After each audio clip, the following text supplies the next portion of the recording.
এক সুন্দর সবুজ জঙ্গলে থাকত তিন বন্ধু। গন্ডার রকি, বলিষ্ঠ কিন্তু দয়ালু; জেব্রা জুলি, চালাক ও দ্রুত; জিরাফ জিনা, উচ্চ দৃষ্টিসম্পন্ন ও বন্ধুত্বপূর্ণ।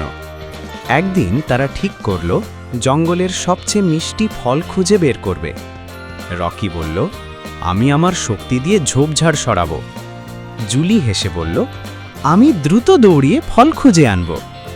জিনা গলায় মাথা উঁচু করে বলল, আমি ওপরের ফল দেখতে পারি, কোনো ফল যেন মিস না হয়। তারা সবাই একসাথে অভিযান শুরু করল। একদম সামনে তারা দেখতে পেল একটা উজ্জ্বল লাল কমলা ফলের গাছ। কিন্তু সমস্যার কথা, গাছের চারপাশে ছিল মোকালকা ঝোপঝাড় ও পাথর। রকি তার শক্তি ব্যবহার করে ঝোপ ঝেড়ে পথ খুলল। জুলি দৌড়ে গাছের চারপাশ ঘুরে ফল তুলে নিল। জিনা তার লম্বা গলার সাহায্যে সবচেয়ে ওপরের ফল নিচে নামালো। সব শেষে তারা বসে ফল খেতে লাগল। জুলি হেসে বলল, দেখছ, আমরা একসাথে কাজ করলে কোনো বাধাই বড় নয়। রকি বলল, দৃঢ়তা, বন্ধু এবং সাহস সব মিলেই জয়।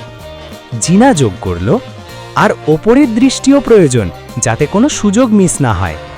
সেদিন থেকে তিনজন বন্ধু জঙ্গলের সবচেয়ে সাহসী ও মজার দল হিসেবে পরিচিত হল। সবার মুখে হাসি, হৃদয়ে বন্ধুত্ব।